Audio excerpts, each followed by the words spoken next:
Welcome, dear friend. If you found your way here tonight, chances are your heart is carrying something heavy.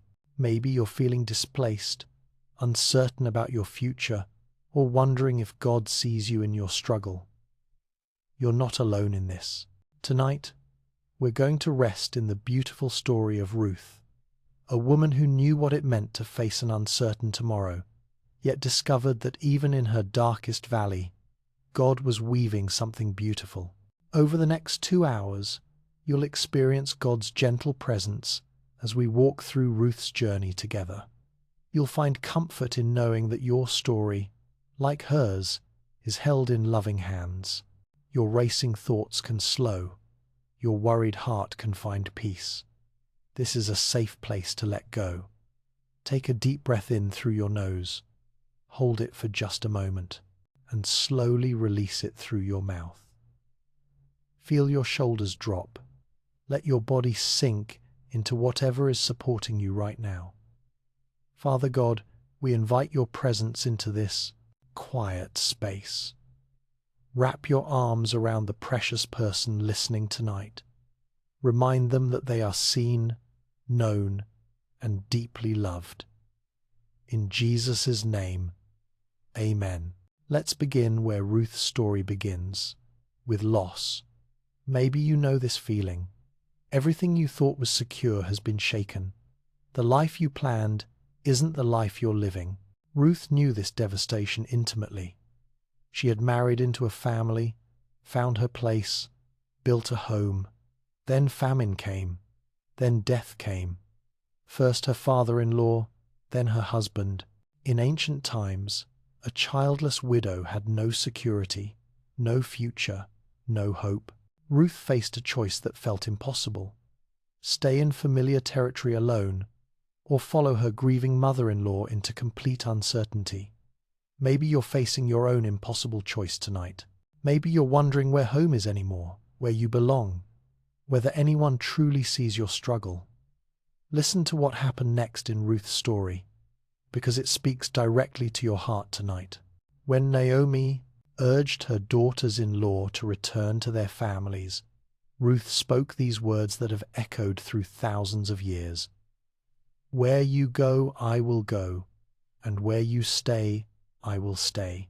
Your people will be my people, and your God, my God." Ruth 1:16. Do you hear what Ruth was really saying? In her deepest loss, when everything familiar had been stripped away, she chose love. She chose loyalty. She chose to believe that following God's heart, even into the unknown, was better than staying in the familiar emptiness. You might be thinking, that's beautiful for Ruth, but I'm so tired of being strong. I'm tired of making brave choices when I can hardly get through each day. I understand, but here's what Ruth's choice teaches us about God's heart for you tonight. Ruth didn't choose because she felt brave. She chose because she recognized something true about love, about belonging, about the God who sees. In her darkest moment, when she had every reason to protect herself, to choose safety, she chose connection instead. This is how God sees you tonight. Not as someone who needs to be strong enough to figure everything out, not as someone who needs to have faith big enough to move mountains. He sees you as someone worth choosing, someone worth following, someone worth loving, even when you feel like you have nothing left to offer. In the book of Psalms, David wrote from his own place of uncertainty, "The Lord is my shepherd, I lack nothing. He makes me lie down in green pastures. He leads me beside quiet waters. He refreshes my soul." Psalm 23:1-3. A shepherd. Do you know what that means for you tonight? It means you have someone who is watching over you constantly. You're not wandering alone through your uncertainty. You're not making your brave choices in isolation. There is someone whose entire attention is focused on guiding you safely, providing for you, protecting you. When Ruth chose to follow Naomi, she didn't know about Boaz. She didn't know about the barley, fields. She didn't know about the redemption that was coming.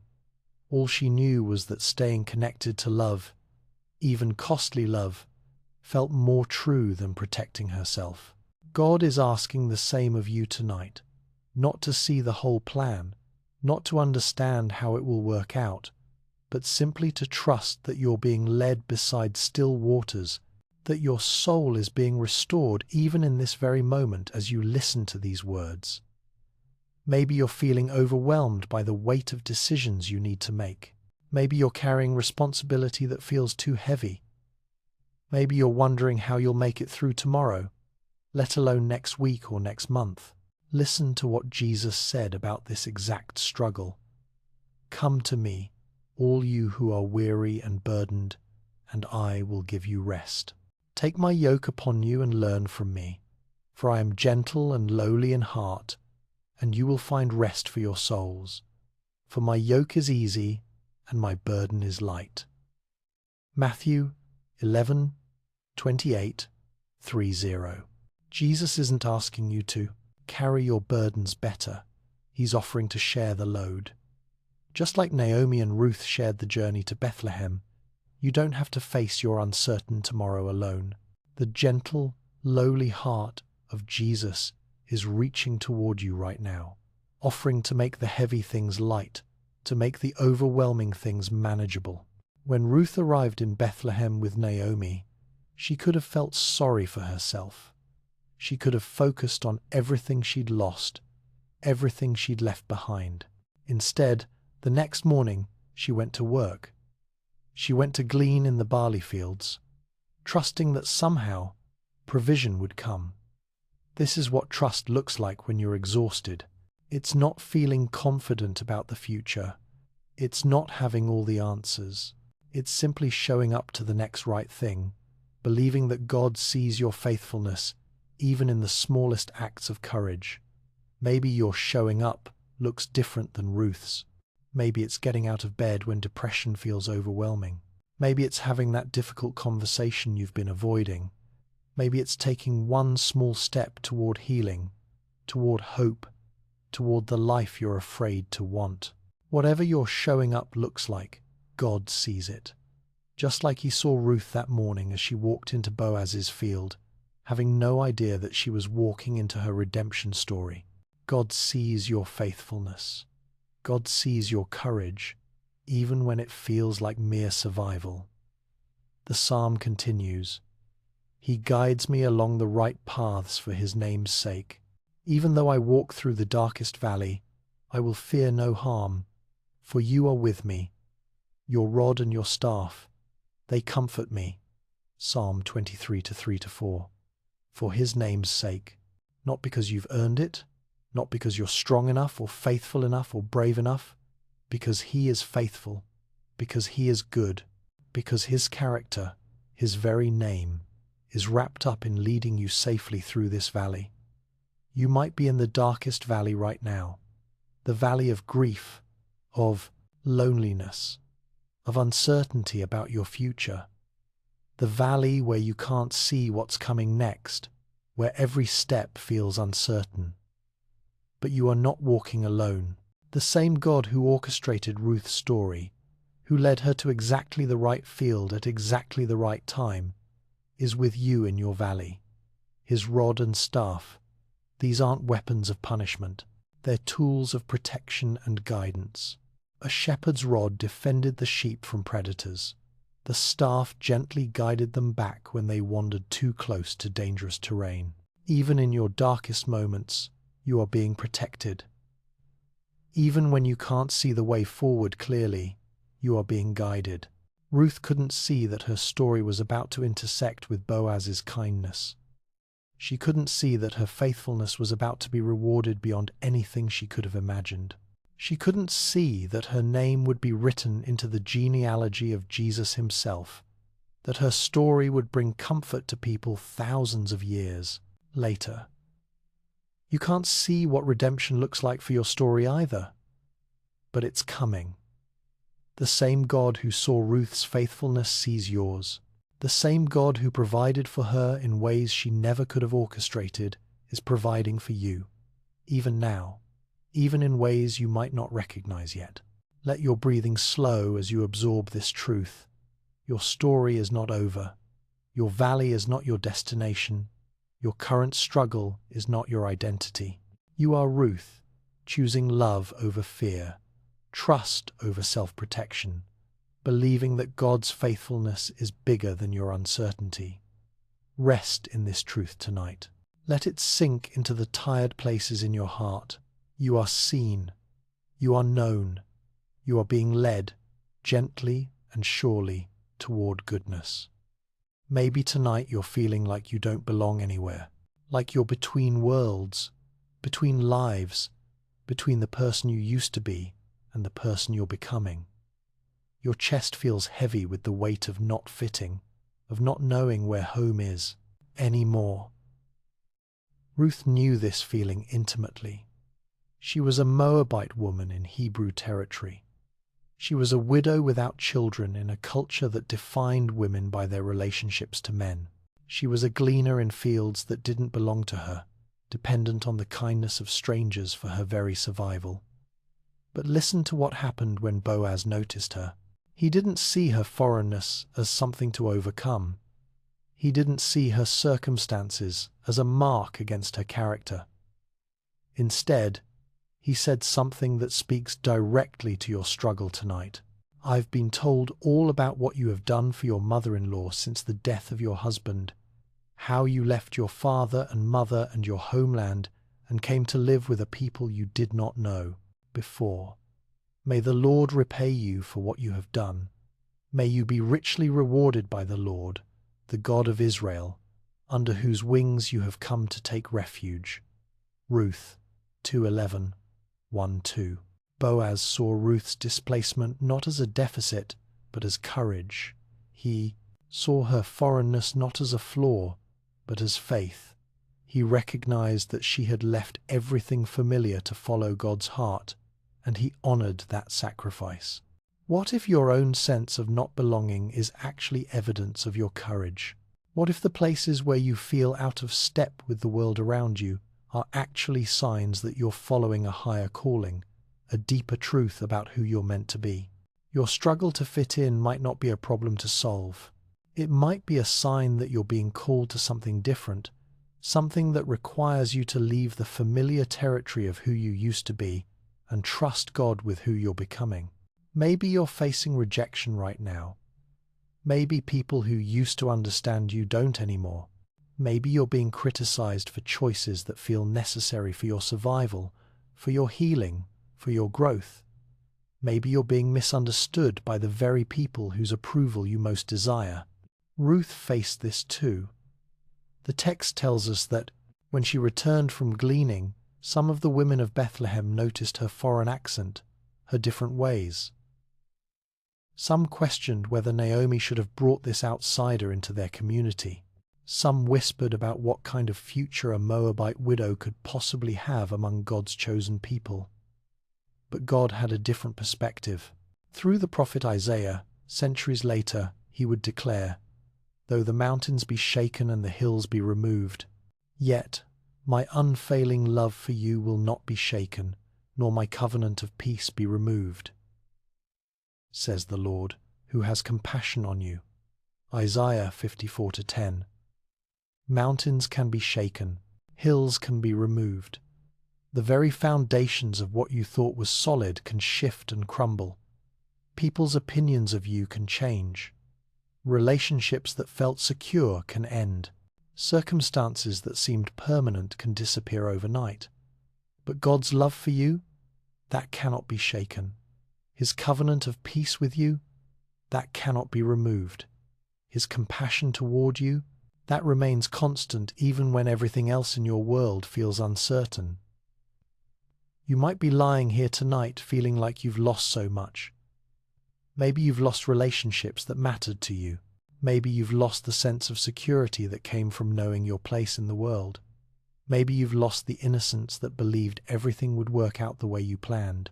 Ruth lost all of these things too, but what she gained in return was something she never could have found if she had stayed in the familiar territory of her grief, if she had chosen safety over trust, if she had listened to the voices that told her she didn't belong. She gained a new kind of family. She gained a love story that became legendary. She gained a place in the lineage of the Messiah himself. But most importantly, she gained the deep, soul-level knowing that she was exactly where God intended her to be. This knowing didn't come immediately. It didn't come easily.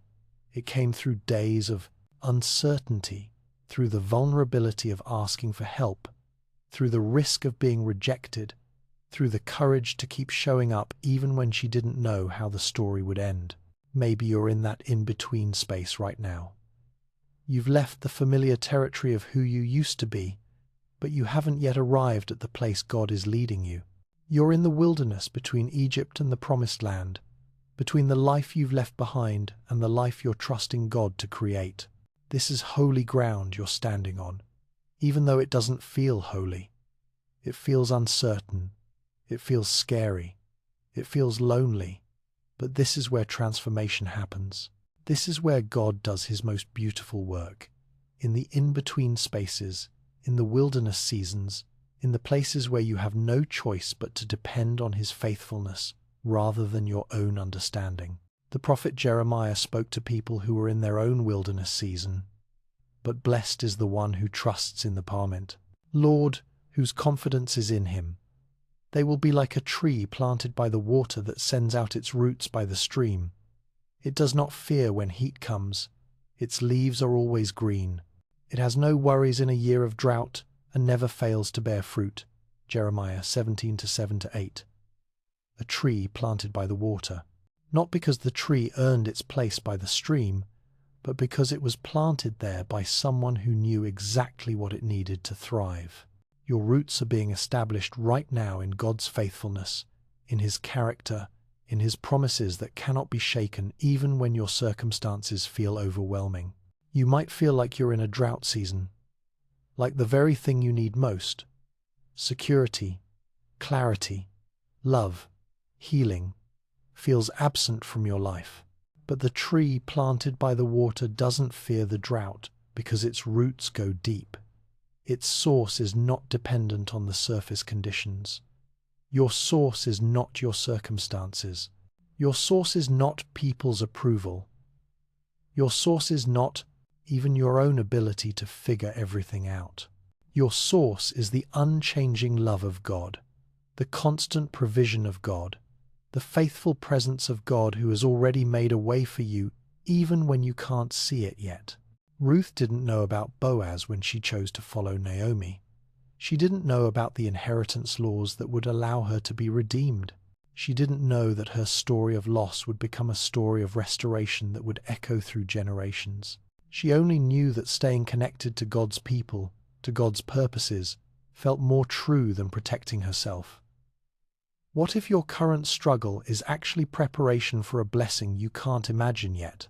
What if the very things that feel like obstacles are actually the exact experiences you need to develop the character, the wisdom, the compassion that will allow you to receive what God has for you?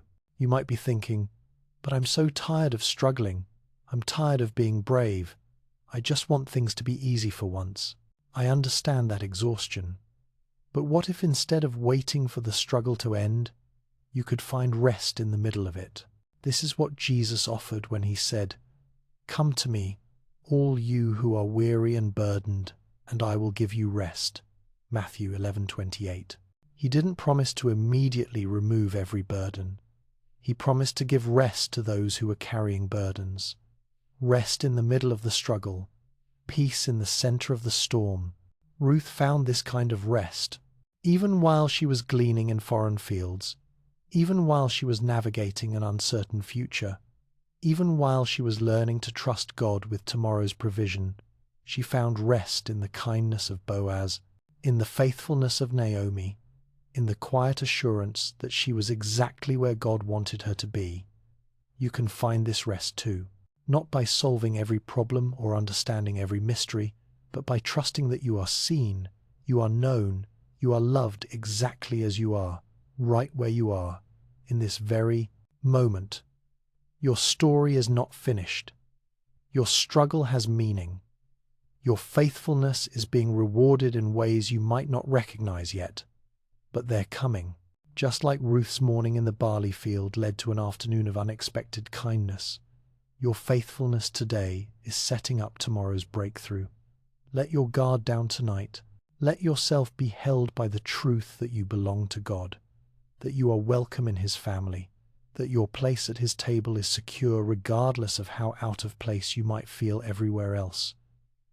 You are not too much. You are not too little. You are not too different or too damaged or too late. You are Ruth, beloved and seen and guided into a story more beautiful than anything you could write for yourself. You're wondering if God really sees your situation, if He understands the complexity of what you're facing, if His promises apply to someone like you in circumstances like yours. Listen to the promise He made through the prophet Jeremiah, and hear it as if He's speaking directly to your heart tonight. For I know the plans I have for you, declares the Lord, plans to prosper you and not to harm you, plans to give you hope and a future. Jeremiah 29:11. I know the plans I have for you, not vague plans, not general blessings, specific, intentional, carefully designed plans for your exact life, your exact circumstances, your exact struggles. God knows where you've been. He knows where you are right now, and He knows exactly where He's leading you. Ruth couldn't see these plans when she was gleaning in the fields, gathering leftover grain just to survive another day. She couldn't see that every handful of barley she collected was part of a larger story God was writing. She couldn't see that her faithfulness in the small, daily acts of courage was preparing her for a blessing beyond anything she could have imagined. The plans God has for you are like this too. They're not dependent on your ability to see them clearly. They're not contingent on your circumstances making sense. They're rooted in His character, His faithfulness, His unchanging love for you that existed before you were born and will continue long after your current struggles are just a memory. Maybe you're thinking, but my life feels like such a mess right now. How could there be good plans in the middle of all this confusion? This is exactly when God does His most beautiful work. In the confusion, in the brokenness, in the places where you feel most hopeless about your future. Look at Ruth's story again. She was a foreign widow with no security, no children, no obvious prospects for a future. By every earthly measure, her story looked finished, but God's plans for her were just beginning. The very circumstances that seemed like obstacles became the pathway to her redemption. Your circumstances that feel like obstacles? They're not disqualifying you from God's plans. They're positioning you for them. Your struggles are not evidence that God has forgotten you. They're preparing you for a story of restoration that will bring glory to His name and hope to others who face similar battles. God made another promise through the Apostle Paul that speaks directly to your current situation. And we know that in all things God works for the good of those who love Him, who have been called according to His purpose. Romans 8:28. In all things, not just the good things, not just the things that make sense, not just the things that feel like blessings, all things, the loss you've experienced, the disappointment you're carrying, the fear that keeps you awake at night, the loneliness that aches in your chest, the uncertainty about what comes next. God is working in all of these things for your good, not because these things are good in themselves, but because God is able to take even the most difficult circumstances and weave them into something beautiful, something that serves your highest good and His highest glory. This doesn't mean your pain isn't real or that your struggles don't matter. It means your pain has purpose. Your struggles are not wasted. Even your darkest moments are being transformed into part of a story that will ultimately demonstrate God's faithfulness, His power to redeem, His ability to bring beauty from ashes. Ruth's story shows us exactly how this works. Her loss became the foundation for her love story. Her displacement became the pathway to her destiny. Her willingness to risk everything for the sake of loyalty became the very quality that caught Boaz's attention and won his heart. What feels like your greatest weakness might be the exact quality God wants to use for your greatest breakthrough. What feels like your biggest mistake might be the very experience that prepares you to help someone else find hope. What feels like your most painful loss might be creating space in your life for something more beautiful than what you lost. God has made you another promise that covers your deepest fears about the future. When you pass through the waters, I will be with you.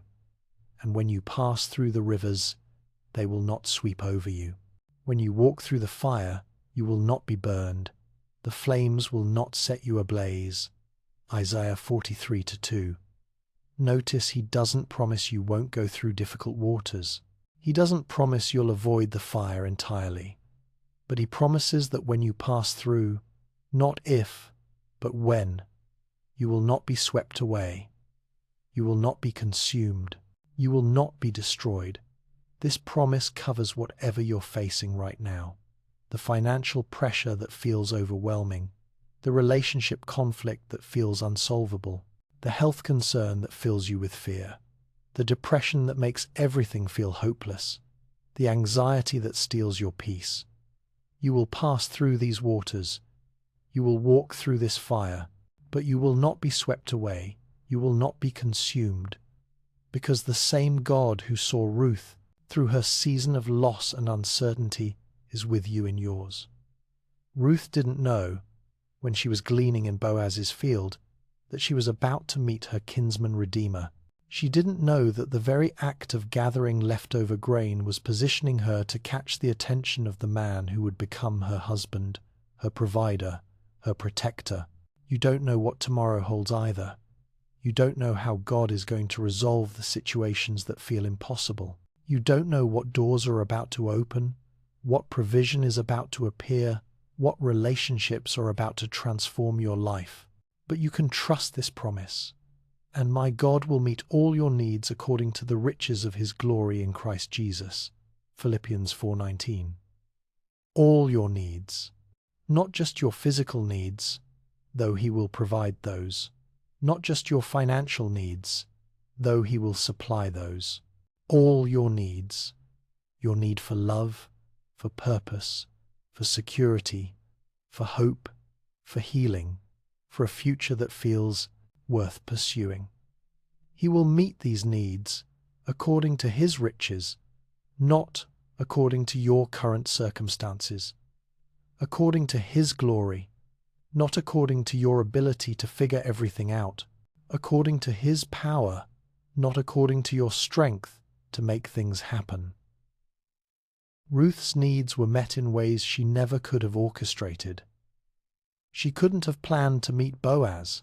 She couldn't have arranged for him to notice her, to be kind to her, to fall in love with her character and her faithfulness. She couldn't have manipulated the circumstances that led to their marriage and her security. But God could, and God did. And God will do the same for you, in ways that are uniquely designed for your story, your personality, your needs, your dreams. Maybe you're carrying disappointment about promises that seem to be broken. Maybe you trusted God for something specific, and it didn't happen the way you expected. Maybe you're afraid to hope again because hoping hurts too much when things don't work out. Listen to this promise that covers even your disappointment.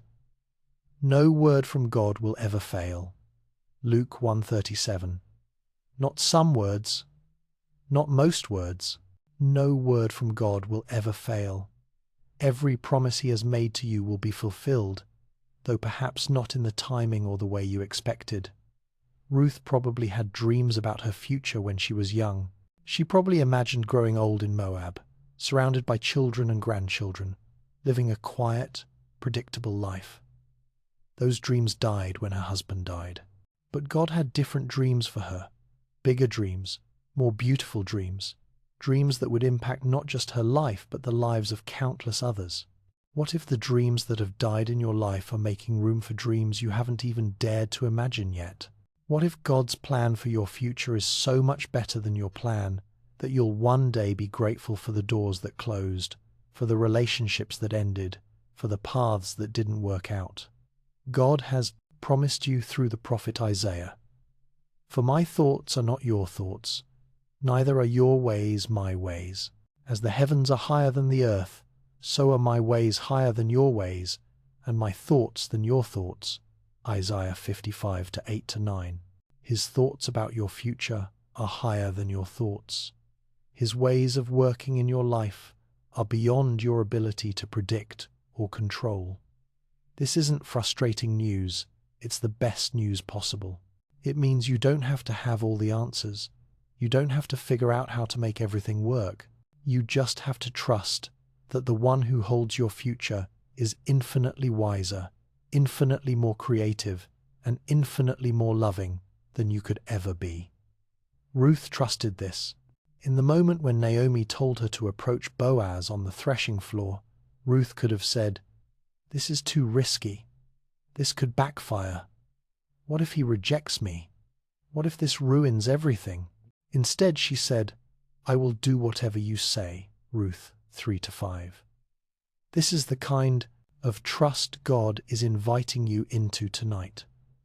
Not trust that you can figure everything out, but trust that He already has. Not trust that you're strong enough to handle whatever comes, but trust that He is. Not trust that you deserve good things, but trust that He gives good things because that's who He is. Your future is not dependent on your past mistakes. Your tomorrow is not limited by today's struggles. Your destiny is not determined by your current circumstances.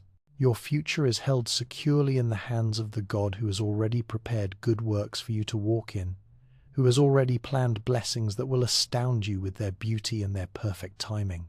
Rest in this truth tonight. Let it calm your anxious thoughts about tomorrow. Let it ease the pressure you feel to have everything figured out.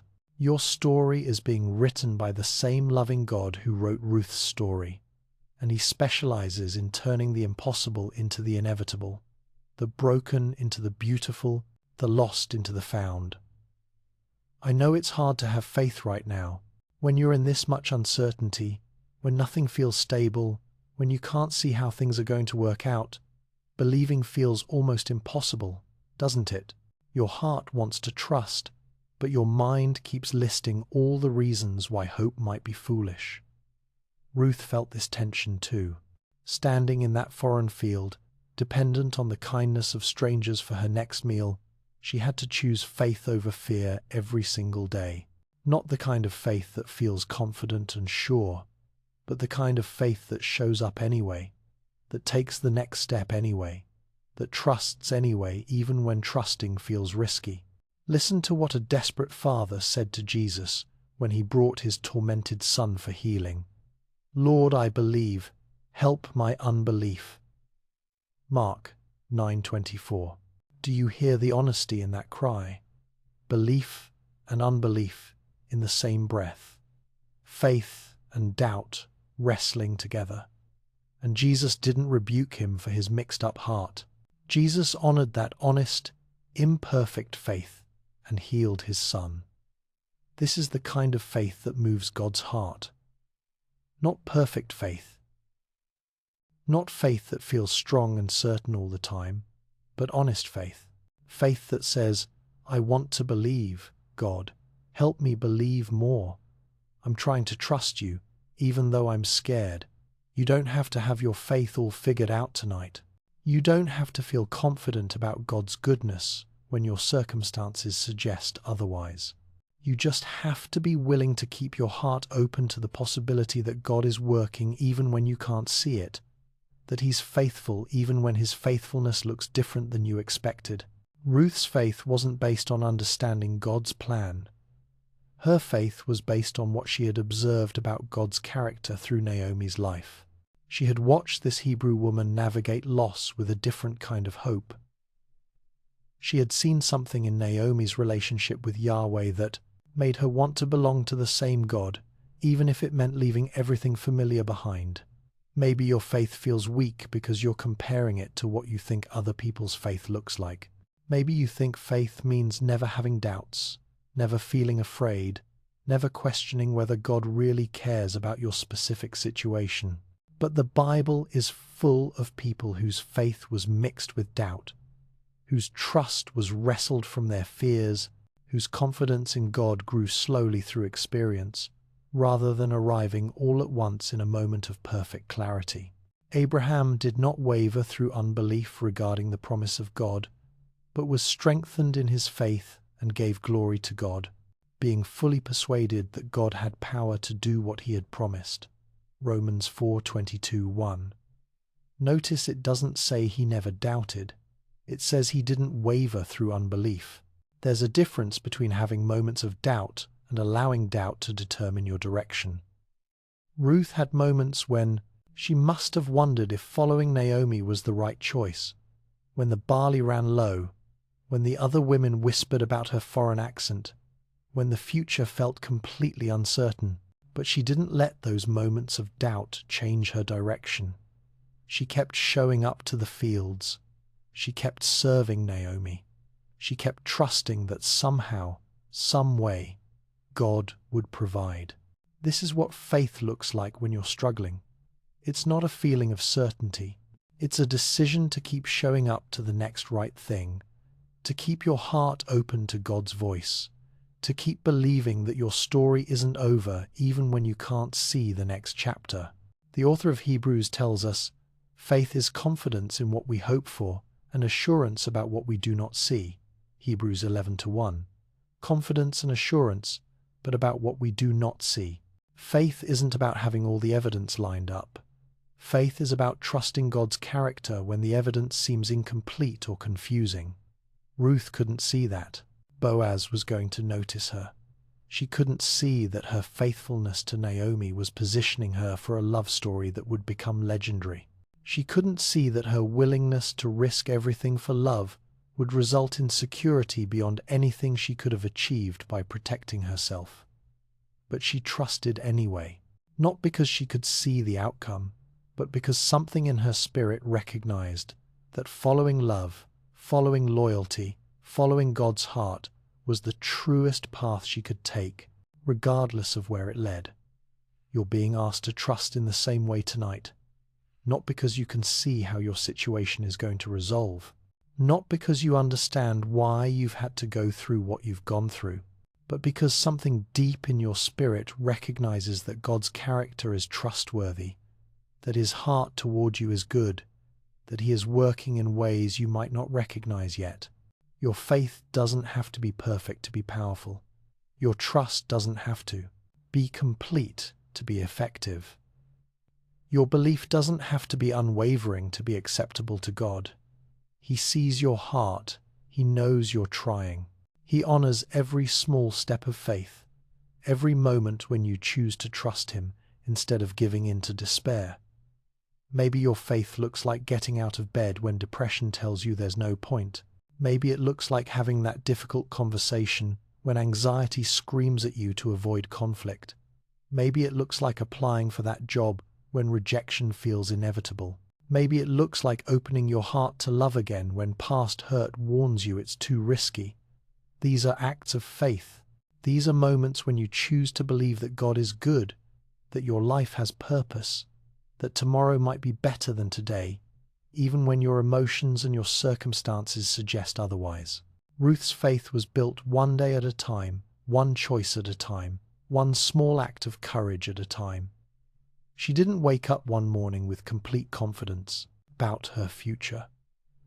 She woke up each morning and chose to trust God for that day's provision, that day's protection, that day's guidance. The same faith that sustained Ruth is available to you tonight. Not faith in your ability to figure everything out, but faith in God's ability to work all things together for your good. Not faith that you'll never struggle again, but faith that you're not struggling alone. Not faith that you can see the whole plan, but faith that the one who holds the plan is absolutely trustworthy. Listen to what Jesus said about faith that feels small and insufficient. Truly I tell you, if you have faith as small as a mustard seed, you can say to this mountain, Move from here to there, and it will move. Nothing will be impossible for you. Matthew 17:20. A mustard seed, the smallest of seeds, that's all the faith you need to move mountains in your life. Not the mountain-sized problems themselves, though God can move those too, but the mountains in your heart, the mountain of despair that says things will never get better, the mountain of fear that says you can't handle what's coming, the mountain of shame that says you're not worthy of good things. Even the smallest faith, faith as small as saying, God, I want to trust you, help me trust you more, can move these mountains. Even the tiniest willingness to believe, like whispering, maybe there's still hope for my story, can shift something fundamental in your heart and in your circumstances. Ruth's mustard seed of faith moved the mountain of her hopeless future. It moved the mountain of her isolation and vulnerability. It moved the mountain that said a foreign widow could never find belonging, never find love, never find security in a strange land. Your mustard seed of faith can move mountains too. Not immediately, not always in the way you expect, but surely, steadily, in God's perfect timing and in His perfect way. You don't have to conjure up more faith tonight. You just have to use the faith you have, however small it feels. You have to be willing to take the next step, to trust for the next day, to hope for the next opportunity to see God's goodness in your life. The same God who met Ruth in her uncertainty is meeting you in yours. The same God who provided for her when provision seemed impossible is providing for you in ways you might not recognize yet. The same God who gave her a love story beyond her wildest dreams has a story for you that will astound you with its beauty. Your faith is enough. Your trust, however fragile it feels, is enough. Your willingness to keep your heart open to hope, however tentative, is enough for God to work with.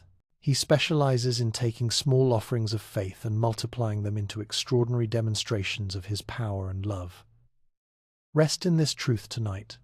Let your faith be as small as it needs to be. Let your trust be as tentative as it feels. God is not disappointed in the size of your faith. He's delighted that you're willing to offer it to Him at all. Your mind has been carrying so much today, hasn't it? All the decisions, all the worries, all the weight of trying to figure out how tomorrow will unfold. Even now, trying to rest, thoughts keep coming. The endless loop of questions without answers, fears about things you can't control, the heaviness of responsibility that feels too big for your shoulders. Jesus spoke directly to this kind of exhaustion when He said, "Come to me, all you who are weary and burdened, and I will give you rest. Take my yoke upon you and learn from me, for I am gentle and lowly in heart, and you will find rest for your souls. For my yoke is easy and my burden is light." Matthew 11:28-30.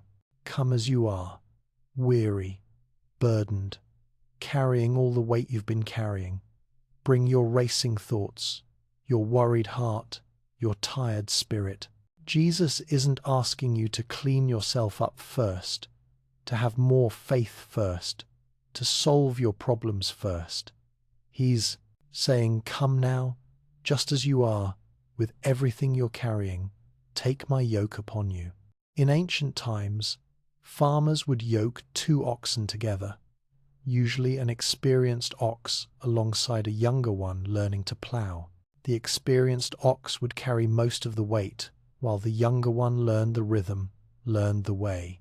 Jesus is offering to be yoked alongside you, to carry the heavy part of your burden while you learn to rest in His strength instead of straining in your own.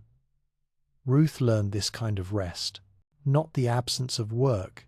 She still went to the fields each day, still gleaned barley, still faced uncertainty about tomorrow's provision, but she found rest in the rhythm of trust, rest in the confidence that she was not working alone, that her faithfulness was being seen and honored by the God who notices every small act of courage.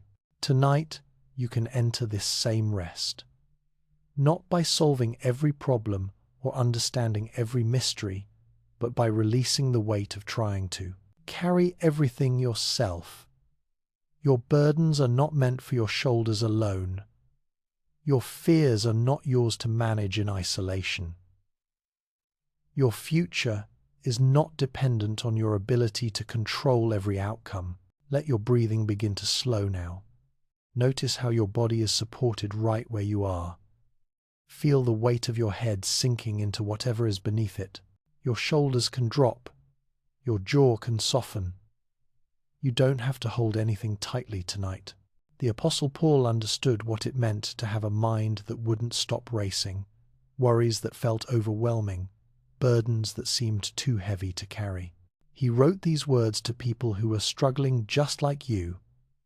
Do not be anxious about anything, but in every situation, by prayer and petition, with thanksgiving, present your requests to God, and the peace of God, which transcends all understanding, will guard your hearts and your minds in Christ Jesus.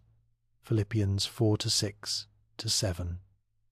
Do not be anxious about anything, not some things, not most things, not anything. This doesn't mean your concerns aren't real or valid. It means they're not yours to carry alone. Every situation, the ones that keep you awake at night, the ones that make your chest feel tight, the ones that feel too big for you to handle, every single one can be brought to God in prayer. Present your requests to God, not your perfect prayers, not your eloquent words, not your complete understanding of what you need. Just present your heart, your fears, your hopes, your confusion, your desperate need for things to be different. God hears the prayers you can't even put into words yet. And the peace of God. Notice it doesn't say the peace that you can understand or the peace that makes logical sense. It's the peace that transcends understanding, that surpasses your ability to explain or control. This peace doesn't depend on your circumstances changing. This peace can settle over your heart even when nothing external has shifted yet.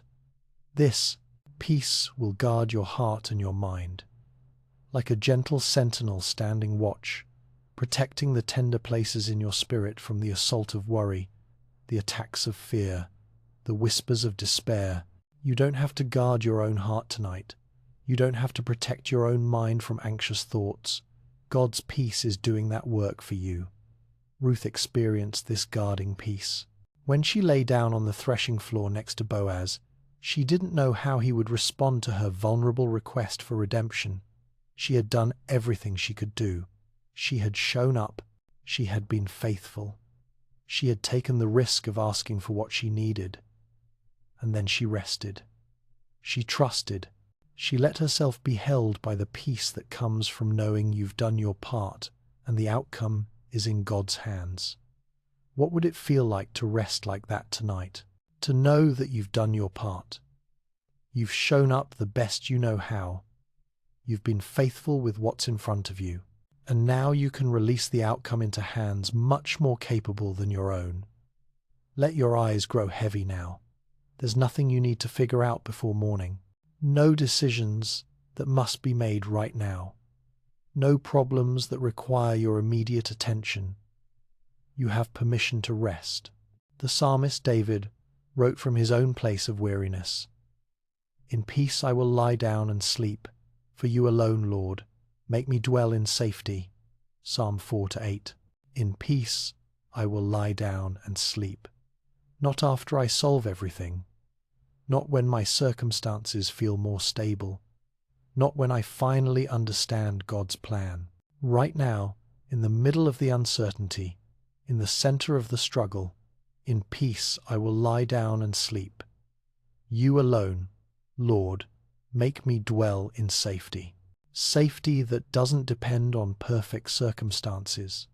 Safety that isn't based on having enough money in the bank or the right relationships in place or all your health concerns resolved.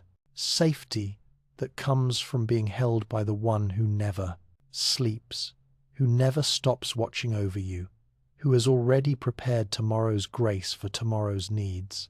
Ruth found this safety in Bethlehem, in a foreign land, among people who initially saw her as an outsider, not because her circumstances were perfect, but because she had learned to rest in the character of the God she had chosen to follow. She could sleep peacefully not because her future was certain, but because her God was faithful. Feel your body sinking deeper into rest now, your breathing naturally slowing, each exhale releasing a little more of the tension you've been holding, each inhale drawing in a little more of God's peace. The prophet Isaiah spoke comfort to people who were exhausted from trying to make sense of their suffering. He tends his flock like a shepherd. He gathers the lambs in his arms and carries them close to his heart. He gently leads those that have young. Isaiah 40:11. He gathers the lambs in his arms, the vulnerable ones, the tired ones, the ones who can't keep up with the pace everyone else seems to manage so easily. He doesn't drive them harder or demand they become stronger, faster. He gathers them close to his heart. He carries them when they can't walk anymore. You are being gathered tonight, carried close to the heart of God, held with infinite tenderness. You don't have to be strong enough for tomorrow right now. You just have to let yourself be loved right now. The same God who led Ruth beside still waters is leading you there now. The same God who made her lie down in green pastures is inviting you to rest in his provision. The same God who restored her soul is breathing life back into the weary places in your heart. Your racing thoughts are beginning to quiet, like settling waters, like evening shadows, like the gentle rhythm of breath, in and out, in and out. The night holds you safely. Tomorrow's grace is already prepared. You can release your grip on trying to control what's coming and rest in the arms of the one who holds your future more securely than you could ever hold it yourself. From the book of Zephaniah comes this beautiful promise. The Lord your God is with you, the mighty warrior who saves. He will take great delight in you. In his love he will no longer rebuke you, but will rejoice over you with singing. Zephaniah 3:17. He rejoices over you with singing. Right now, as you release into rest, as you let go of the day's burdens, as you trust him with tomorrow's uncertainties, he is singing over you songs of love, songs of blessing, songs of hope for your beautiful future. Ruth fell asleep that night on the threshing floor, not knowing that she was sleeping in the very place where her redemption story would unfold. You are resting tonight in the very place where God is preparing your own story of redemption, your own testimony of faithfulness, your own beautiful future. Let the last words you hear tonight be these promises from Lamentations. Because of the Lord's great love we are not consumed, for his compassions never fail. They are new every morning. Great is your faithfulness. Lamentations 3:22-3. New mercies. Tomorrow morning, fresh compassion, waiting for you when you wake. You are held. You are loved. You are safe in the arms of the one who never stops watching over you. Rest now, like Ruth, like a child who knows she is cherished. You can sleep peacefully because your story is being written by love himself. Sleep, beloved. Sleep.